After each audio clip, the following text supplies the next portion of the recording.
মধ্যযুগীয় বর্বরভাবে একটা মানুষকে হত্যা করা হয়েছে। মিটফোর্ডে যে ঘটনাটা ঘটছে এটা কিন্তু খুবই অমানবিক। প্রকাশ্য দিবালোকে রাজধানীর প্রাণকেন্দ্র মিটফোর্ড এলাকায় এক ভয়ঙ্কর হত্যাকাণ্ড। এক ব্যক্তিকে প্রথমে দোকান থেকে টেনে বের করে আনা হলো, এরপর পিটিয়ে থেতলে রড, ইট আর লাঠি দিয়ে গুড়িয়ে ফেলা হলো তার দেহ। মৃতদেহটিও বিবস্ত্র করে সড়কের মাঝে ফেলে লাফিয়ে চলল খুনিরা।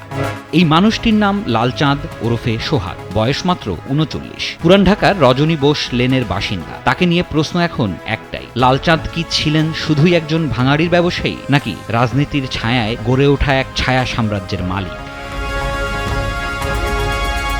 পুরান ঢাকায় ভাঙাড়ির ব্যবসা মানে শুধুই রিসাইকেল নয়, এটা এক বিশাল ছায়া অর্থনীতি, যার পরিমাণ প্রতি বছর কয়েকশো কোটি টাকা। লালচাঁদের দোকান ছিল বড়, গুদাম ছিল একাধিক। পুরান ঢাকার ভাঙাড়ির সিন্ডিকেটে তার প্রভাব ছিল শক্তিশালী। সেই প্রভাবেই কি প্রতিপক্ষের সঙ্গে সংঘর্ষে জড়িয়ে পড়েছিলেন তিনি? জানা গেছে বিগত কয়েক মাস ধরেই ভাঙাড়ির বাজার দখল নিয়ে লালচাঁদের সঙ্গে বিরোধে জড়িয়েছিল প্রতিপক্ষ। তার বোনের দাবি, ওরা আমাদের গুদামে তালা মেরেছিল, ব্যবসা বন্ধ করে দেওয়ার হুমকি দিয়েছিল, ভাইকে মেরে ফেলার হুমকি চলছিল অনেক দিন। কিন্তু এরপরই প্রশ্ন, এই বিরোধ কেবল ব্যবসায়িক, না এর পেছনে রাজনৈতিক ও অপরাধ জগতের হাত? অভিযোগ আছে লালচাঁদ সাবেক সংসদ সদস্য হাজী সেলিমের ঘনিষ্ঠ ছিলেন। তিনি তার ছত্রছায়ায় ব্যবসা বাড়িয়েছেন, এলাকায় প্রভাব গড়ে তুলেছেন। পুরান ঢাকায় রাজনৈতিক ছায়া ছাড়া ব্যবসা টিকিয়ে রাখা কঠিন, কিন্তু সেই ছায়ার নিচে বেড়ে ওঠা মানুষ যদি অপরাধ বা দখলের খেলায় জড়িয়ে পড়ে, তখন সে আর নিরীহ ব্যবসায়ী থাকে না।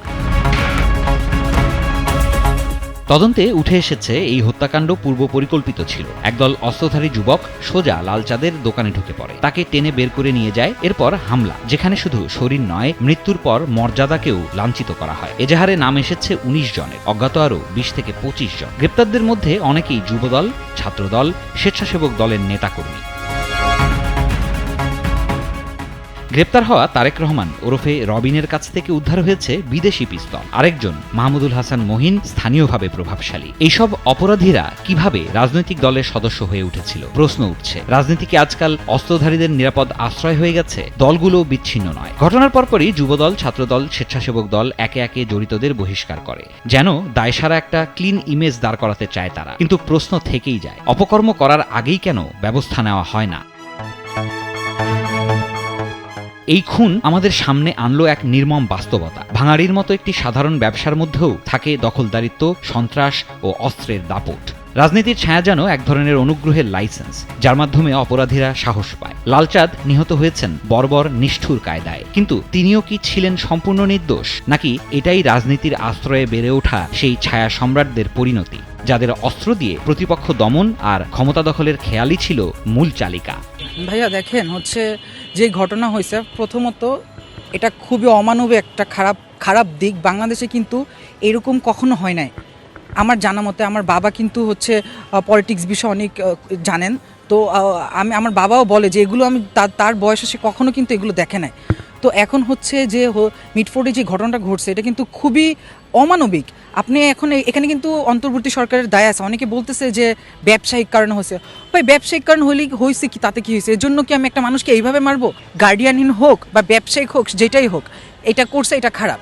আমি মনে করি এটা আসলে শাস্তি হওয়া উচিত, এটা দরকার, এটার জন্য কোনো পদক্ষেপ নেওয়া উচিত। প্রত্যন্ত অঞ্চলের রাজনীতিবিদরা শুরু করে প্রায় ১৫০ খুন এখন পর্যন্ত করে ফেলছে, যে দলীয় অন্তকন্দলে।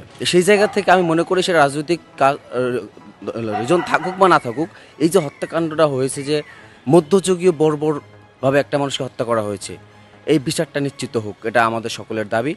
এবং যে কোনো রাজনৈতিক দল সাথে থাকুক বা না থাকুক, তার রাজনৈতিক পরিচয় থাকুক বা না থাকুক, আমরা মনে করি অপরাধীর পরিচয় একটাই, সে অপরাধী, এবং সেই অপরাধের জায়গা থেকেই রাষ্ট্রীয় আইনে সর্বোচ্চ বিচার হোক, এটা আমাদের দাবি।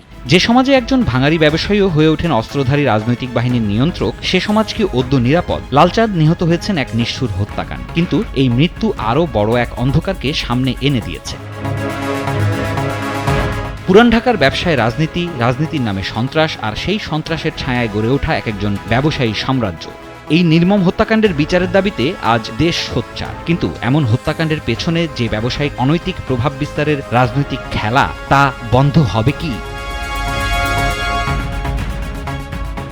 Dhaka express, desk report.